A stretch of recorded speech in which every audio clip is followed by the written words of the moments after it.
Good morning, everyone. So I'm at LAX this morning. I actually have to travel to New Hampshire, but it's going to be a 2-day travel experience because I have to go to Boston first, spend the night in Boston, then I have to get on a bus and travel 4 hours to Dartmouth. So it's going to be a long travel time. But I'll keep you updated with my travels. Good morning, everyone. So I'm in Boston right now, but I wanted to take a second before I check out the hotel to explain to you what I'm doing this week in case you're not aware. So I was blessed by God enough to get accepted into a program at Tuck Business School at Dartmouth, which is a huge freaking deal because Tuck Business School is one of the top business schools in the entire country. And they have a special program that teaches entrepreneurs like me or other people in business how to grow and scale their business to the next level. Now, there's some huge companies that have taken this program and they are now at amazing levels. So my goal is that I take this course and I'm going to grow CanSoom to the next level. It's going to be amazing. So I'm super excited about that. I have a lot of goals and plans and aspirations for CanSoom in 2020 and beyond. And so sometimes it's just about meeting the right people, being in the right rooms, sitting at the right tables. That could help me get to that next level. And also learning from the experts. Like, these are truly the business experts in our country. So I'm super excited about that. But let me explain to you. To get to Dartmouth is a feat in of itself. It's not easy to get to because it's kind of from what the map looks like in the middle of nowhere. So there's a lot of regional airports around Dartmouth, but the closest international airport was Boston. So my option from flying from Los Angeles was to fly from LA to Boston, and then I could hop on a commuter plane, like a 10-seater, 6 to 10-seater commuter plane, and go from Boston to Dartmouth. However, I'm not getting on a 10-seater plane. That's not going to happen. Not doing it. So the other option was they actually have a shuttle coach bus thing. It's supposed to be a really nice coach bus. It's supposed to be, have Wi-Fi and all that other type of stuff. But it goes from the airport to the campus. But my understanding is it's like a 4-hour bus ride. Yeah. So it's not like a Greyhound. It's a private bus, but still I'm going to be on it for the next 4 hours, so I'm not excited about that, but I will keep you guys updated.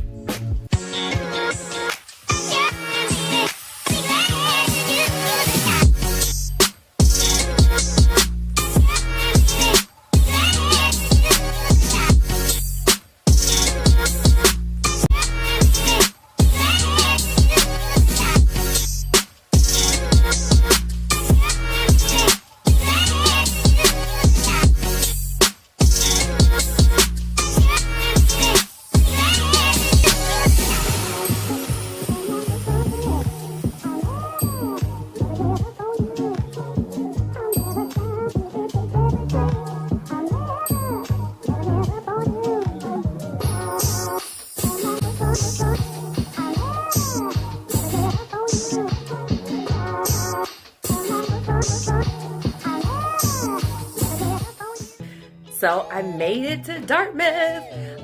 The bus ride was not bad at all. Actually, I think it was like a little under 3 hours. We got here super quick. Like, I watched a couple YouTube videos, took a nap, and then we were here. It was super simple.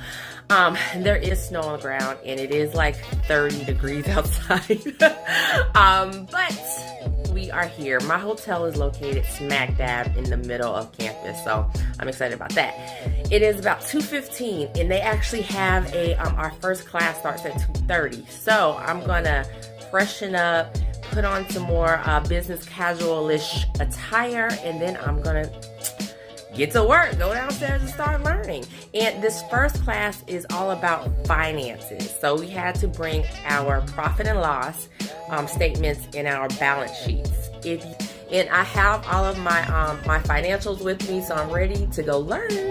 And I will see if I can take you guys along with me.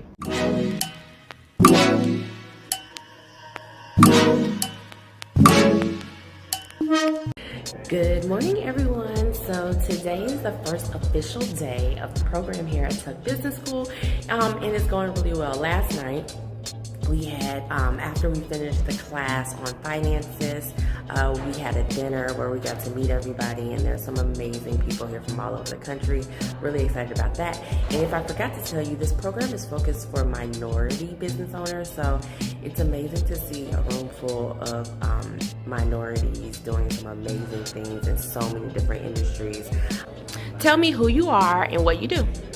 Yes, my name is Emmanuel Adjavan. I am the Associate Director of the Business Leadership Programs at TUC here in Hanover, New Hampshire. I oversee the diversity business programs. I help entrepreneurs who are already successful become even more successful. And why did you decide to do this? Well, after working in healthcare management for about 20 years, I wanted to pivot to something a lot more interesting. And so I have a passion for working with people, helping the local economy, and seeing the looks on people's faces when they see how much their businesses can grow when they come through this program. So that excites me. It drives me. Perfect. Thank you. Tell me what you do, what your name is, and what you do. Well, my name is Carlton Brown, and I am the chef and owner of Occasional Occasions by Carlton. And we are a custom boutique-style catering company located in Atlanta, Georgia. What's your specialty? Our niche is contemporary Southern cuisine. We are a custom catering company, so we have a lot of that options, but we really push contemporary Southern, which is taking the staples of Southern food and putting a creative twist to it. Awesome. And why did you come up with this business? You know, that's a good question. I actually started the business off, it was a fluke and an accident. I sort of stumbled upon it, but realized my background initially was computer science, so I had a degree in computer, worked in computers. Stumbled upon this by accident by preparing food for a friend's party. Wanted his friends to think that he had hired a caterer, so I had little $10 cards I made. I came up with my name that day, Occasional Occasions by Carlton. I said, well, I'm not going to do this that often, I'll do the occasional occasion. So I made little $10 cards, put them on the table, just for decoration, but people started calling me, which was the furthest thing from my mind. I didn't even know how to respond when they started calling because I didn't anticipate that. Just so happened that because I did not know how to cook back then, I had enrolled in culinary school. So I was already at the right place at the right time when these questions started coming to me. I started asking my instructors questions. It wasn't long before I realized I really liked that much more than I did computers, so I decided to make a life change and to go into catering, and that was 25 years ago. And you're uberly successful. You're at TUC right now, right? I'm at TUC right now, exactly. So what's your Instagram? It's Chef Carlton B. Awesome, thank you. So tell me what your name is and what you do. Okay, so my name is Jerry Evans. I'm the owner of Turner Natural Juice Bars in the DC metro area. And how many juice bars do you have? So I have 6 locations. And what do you specialize in? So we specialize in cold pressed juices, serving underserved communities. So they're essentially based in communities that lack access to healthy options. We do cold pressed juices, smoothies, vegan, vegetarian friendly options, cleanse programs, all that good stuff. And what made you create this idea? So my mom was diagnosed with stage 2 breast cancer in 2001, and for 9.5 years she was in remission. During that time, like when you're going through chemotherapy, you're nauseated, you don't really have an appetite. So juicing became a major part of her remission. And then 9.5 years passed, it came back, it was much more aggressive. It went to her bones and then it went to her liver. And within like 2 weeks of us finding out that it came back, she passed away. And so my passion has now been like, hey, how do we get people to have access to these healthy options? Because if my mom would have had access, not just as an adult, but even as a kid, would cancer have been a part of her story? That is literally amazing. Thank you. So if people want to follow you on Instagram, where can they find you? So if you want to follow Turn Natural, the juices, you follow Turn Natural, it's literally just turning natural. Me, myself, is Jerry Chanel. Okay. And so our super mission driven, super like community driven. Awesome. Thank you so much. Thank you. Hey guys, so I am exhausted. These are brutal days. It's like worse than when I was actually in college. The days are 12 to 15 hours long. That's a long time. With the same people. All day long. It's exhausting. So today, I just got back to the room. It is now 8 o'clock and I'm just now eating dinner. I didn't even feel like a lot of people were going out to explore. No, I don't have time for that because number one, it's cold outside. And number two, I'm tired. Number three, I've been seeing y'all all day. I don't need to have dinner with y'all too. I know networking is important and stuff, but we can network during the 12 hours we hanging out together all day. So I went downstairs to the hotel restaurant, which is supposed to be a really nice restaurant. It was super crowded and I just ordered food to go. So I just got it. Here it is. And I'm about to take off my clothes and sit here. I actually got some wine to go. Where's my wine? Over there. I'm just gonna eat my dinner, drink my wine, go to bed because we have to be up again at 6:30 in the morning.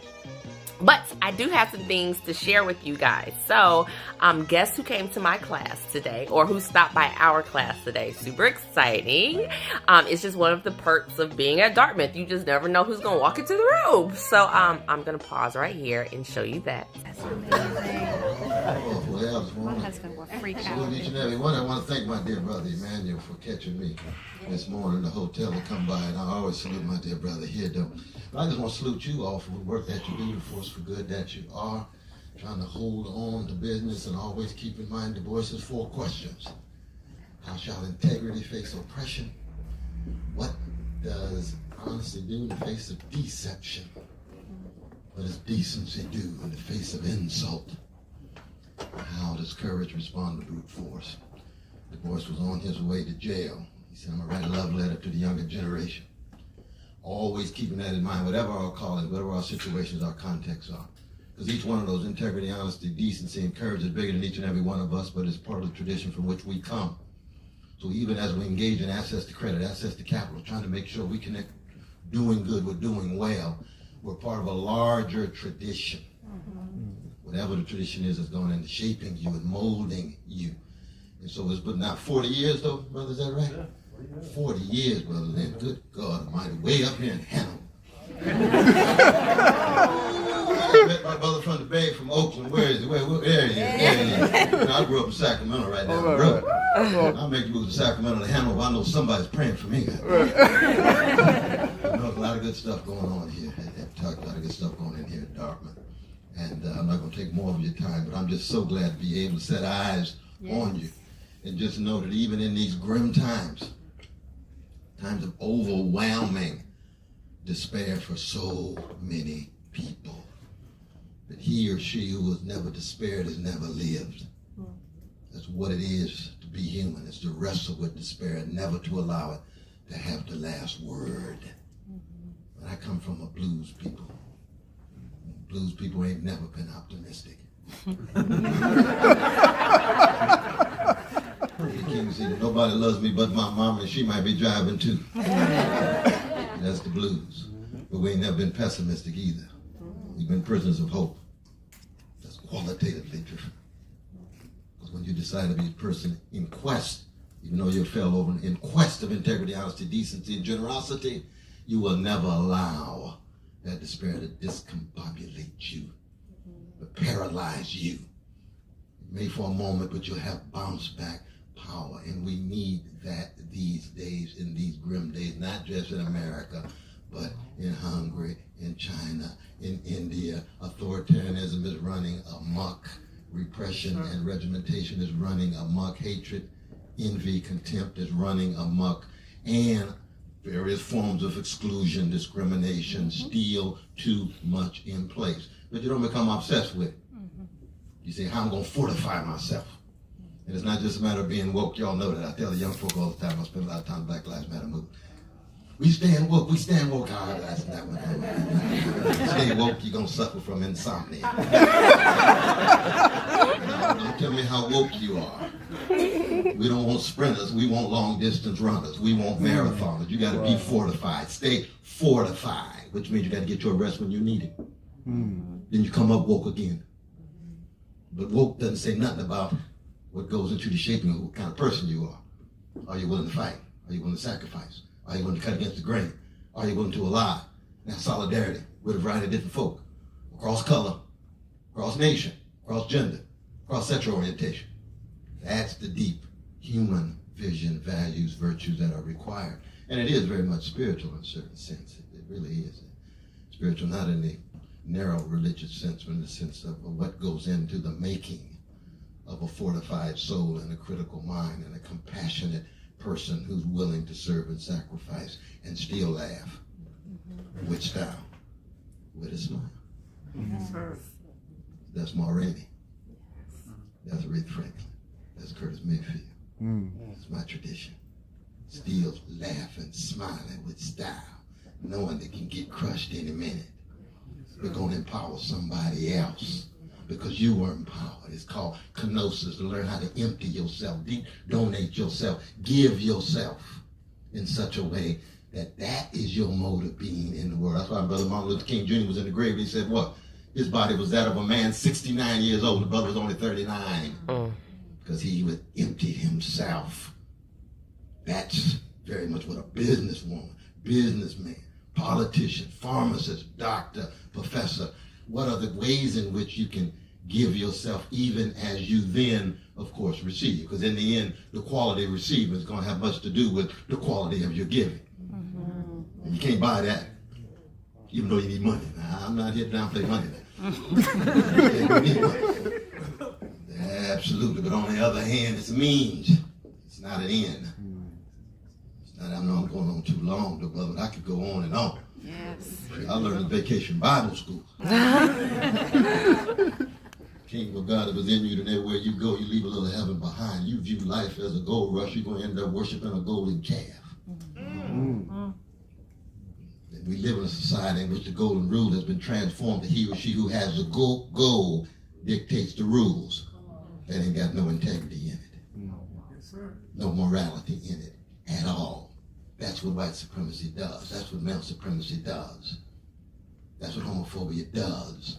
That's what crony capitalism does. They exclude folk gaining access to capital and credit and so forth. So you all have a wonderful day. You're in the right place. You got the right two brothers running things. And I'm just so glad that this was the day I get a chance to pass through. This is my last day teaching here at Dartmouth. And so I'm just so glad I get a chance to set eyes on you because you all are a real inspiration. Isn't that amazing? Cornel West just so happened to be walking by our room and decided to stop in and impart some knowledge. Like, that's freaking amazing. Like, who meets Cornel West just on GP? Whatever. So it just goes to show that's why I'm here.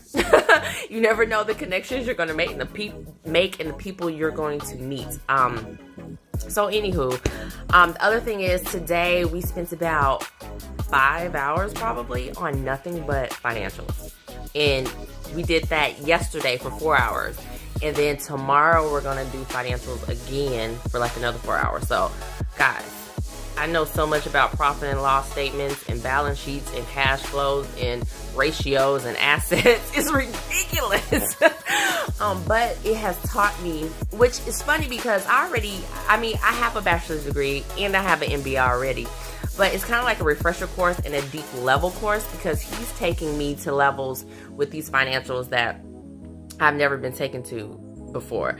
But it shows you the importance of having a good CFO if you can afford one, or a good CPA, which you need actually both because they serve different functions. So I actually may be hiring a virtual CFO next year.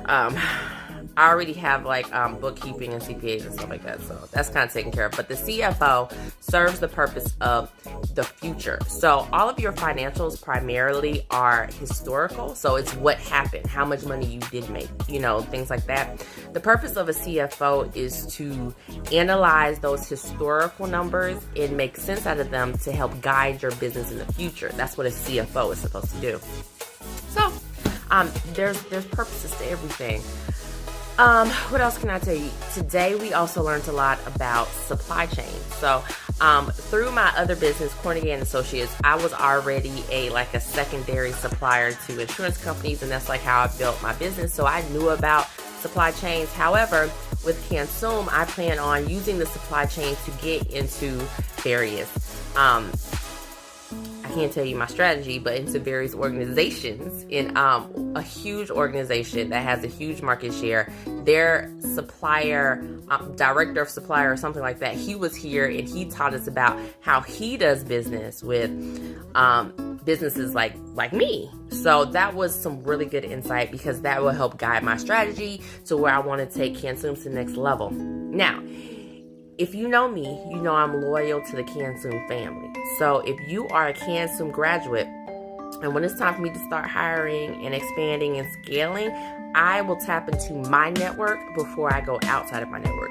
because I know that every person who's taken my class, I personally trained them so far, and that means that I trust them and that I will give business to you guys. That's part of the CanSum difference. We are a family. Whereas other programs out there, once you take their program, it's a one and done. You never talk to them again. They don't talk to you, etc. But I'm drastically different. So if you are a CanSum alumni and you're watching this, you better get ready and have all your ducks in a row, because when I come knocking on your door asking for assistance, you need to be able to do what I need you to do. So let's get it together, guys. But anywho, as you can tell, I'm tired. All my makeup's on, I'm looking pale. But I'm about to eat and then chill and go to sleep, because I gotta wake up at 6:30 in the morning. Bye. So it's day 2. We're supposed to do a group photo today. And we'll see what else happens. It's snowing. Look at the snow. I gotta stay under here because I can't get my hair messed up. But look at the snow. It's snowing. So, what's your name and what do you do? My name is Wilson Mornay. I own a chain of physical therapy offices. Where are they located? We're in Fort Lauderdale and Plantation, Florida. And how many do you have? We have 2. You have 2. Two And what do you specialize in? We specialize in vestibular rehab. And, What made you get started in this industry? well, it became out of necessity. We were getting patients that we didn't know where to send. Refer out and call various physical therapy companies and offices, but none of them did this vestibular rehab. And so, because of that, I decided, you know what?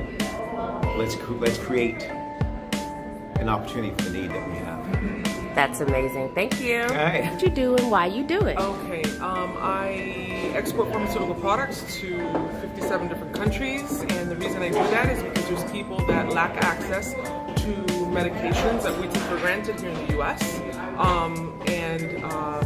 Whether it's that they don't have any domestic production in their own country or simply shortage in their country, whatever it may be, they don't have access to those medications. And so we improve people's lives, quality of their lives, by being able to connect them to where the biggest access point is, which is the United States. That's amazing. And you're also a registered nurse? I am a registered nurse. I am. I was bedside critical care for a number of years before I moved on to this. And this business started with you and your husband? That's right. Amazing. So tell me who you are and what you do.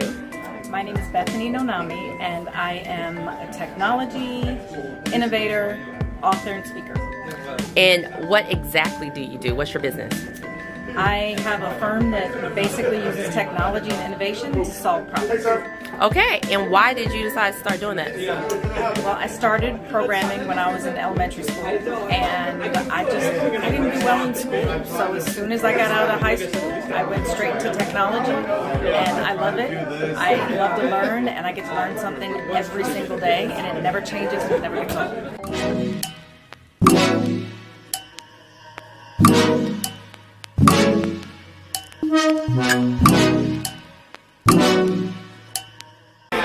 Hey guys, so today we actually left the hotel. We are actually at a tapas bar in Hanover, right beside the school, so I'm really excited about this.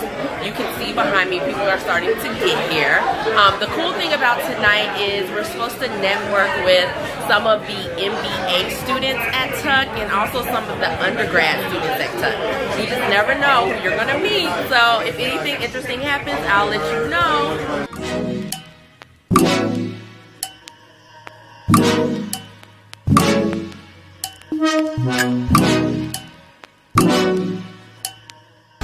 So I'm leaving the networking event and it was actually really nice. So the way they set it up was they had some undergraduate students come. Okay, so I'm walking back to my hotel room right now through the, I guess this is the student center, I don't really know. But anyway, those 3 people you just saw, they're amazing. So one of them, they, look, I honestly can't even repeat it. Like, they already have jobs secured. They don't even graduate until June of next year. And they have jobs all over the country.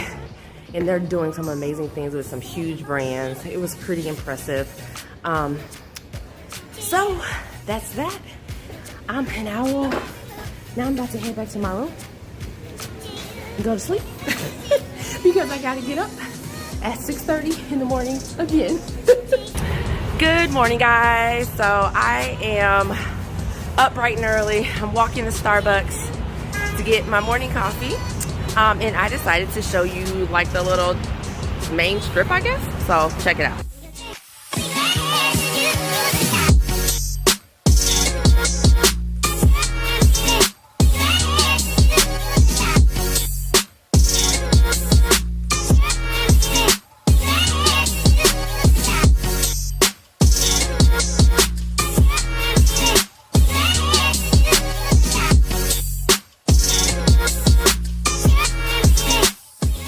So that is Hanover. Did it look like you expected it to look? Let me know in the comments below. So tell me who you are and what you do. My name is Mara Maddox, and I'm EVP of Mac Medical Supply Company. We supply hospital products to large hospitals in the country. Like how large? The largest, all the way down to like the smallest community hospital that has 20 beds. And what type of products? All types of hospital consumable products, so disposables, wound care, skin care, patient care products. And why do you do this?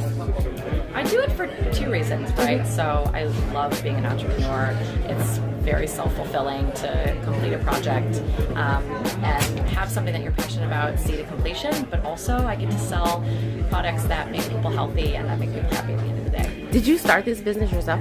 I didn't. I'm 2nd generation. My mom founded the company 20 years ago, so we're double woman owned. Yeah. So you're continuing the legacy that your mom started. Yeah. I love it. Thank you. So guys, they have this picture wall here, and I was looking at the pictures and I saw some interesting things that I wanted to point out to you. You see this picture? People are eating outside and the waitresses have on skis, and you can see it more up close here. The same thing, they're eating outside and the waitress has on skis. Isn't that interesting? That's how they used to do it in Hanover. Tell me who you are and what you do. My name is Mika with Texting Technologies. We are an IT and telephone communication company, so we provide phone service to our customers. How big is your company? How many customers? We have over 200 customers. Oh, wow. And why do you do this? What made you guys come up with this business? Is you and your husband? Yes. Uh-huh. So we worked in corporate America for a long time. We made a lot of money for a lot of people, making them #1 in the nation and things like that. So we decided if we can do it for somebody else, we can do it for ourselves.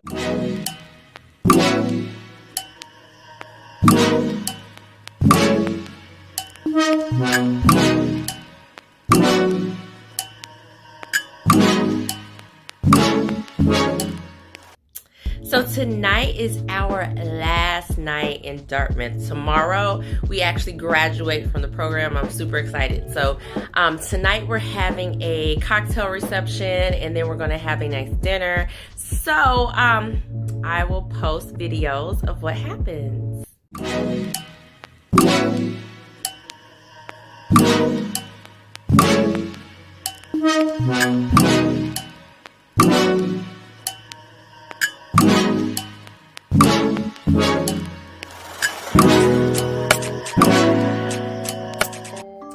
So we had an amazing time at dinner. It was great to just hang out with everybody and not have like an educational aspect. It was super social.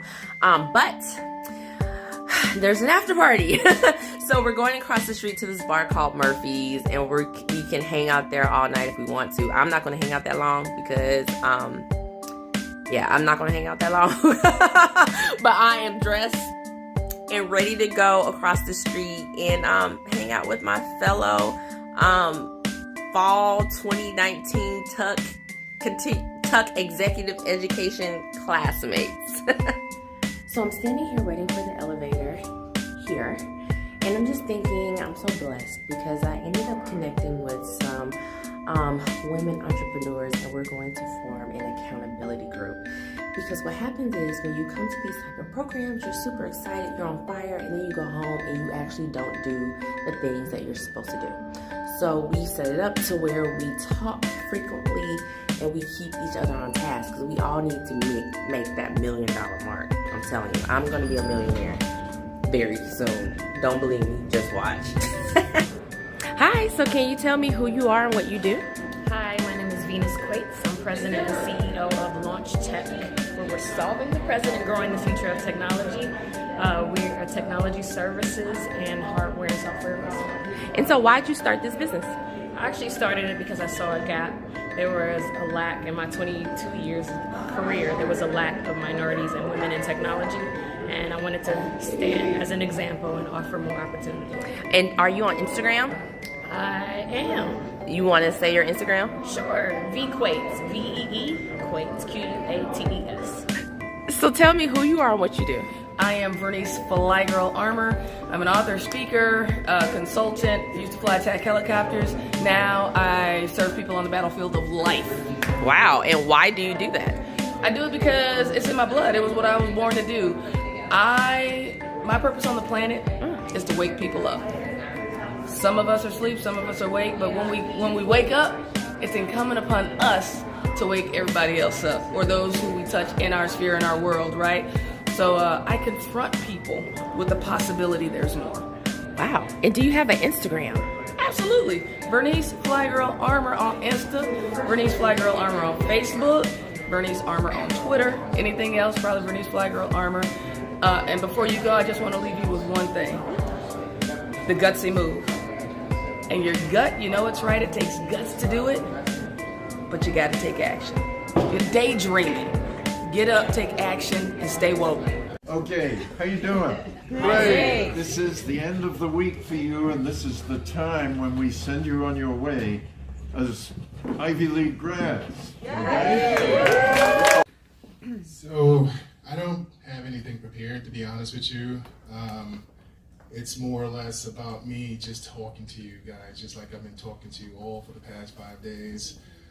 It's been my absolute pleasure. I get a lot of joy out of looking in your faces and hearing your stories about your experience here, what you've gone through before coming here, and what you plan on doing after you leave here. That's why I work here.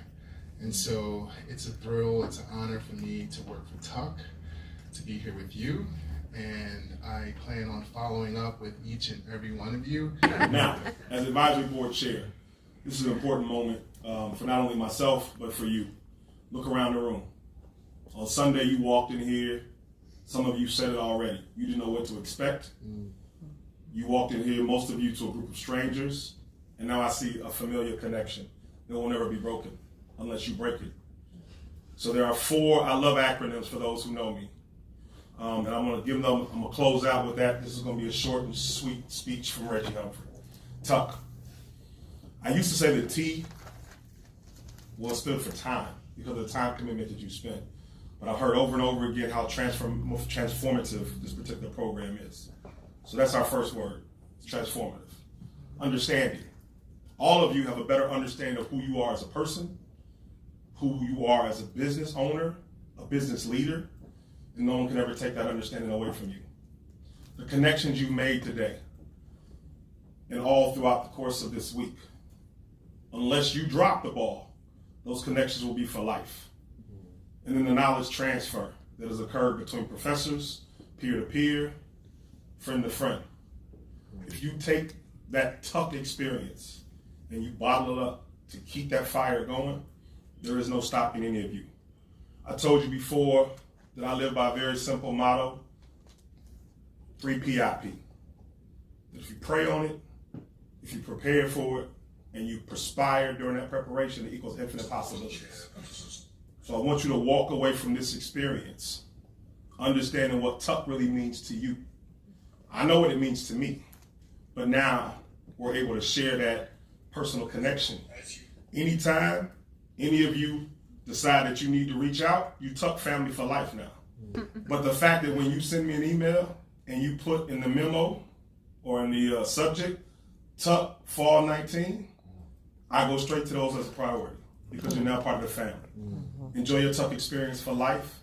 Never, ever forget this transformative understanding and connections of knowledge that you've acquired over the course of these 5 days. God bless you all with safe travels. Lolita.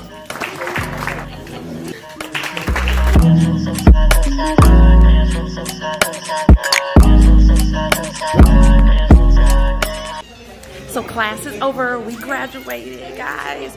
I have about an hour or two before my flight leaves or my bus leaves that takes me to the airport. So I'm gonna do a quick tour of the Hood Museum and I'm gonna take you guys along and see if I see anything interesting. Let's start inside.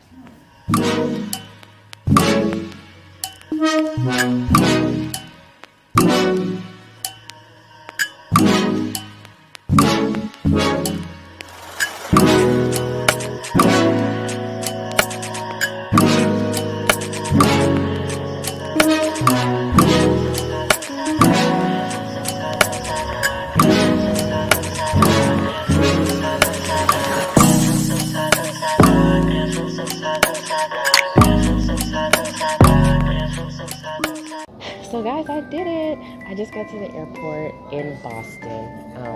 And as you see, I'm rocking my Tuck swag here. I'm super excited. The program was more than I could have ever anticipated. The connections that I made, going to the Ivy League, the people that I met, like it was all the knowledge that I gained. It was definitely an experience, and I'm so happy that I was blessed to have.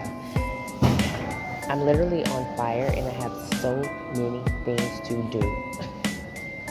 I have some specific goals that I want Cancun to reach in 2020 and I gotta get to work. Tuck taught me how to build a high performing business and I'm ready to build it. So stay tuned.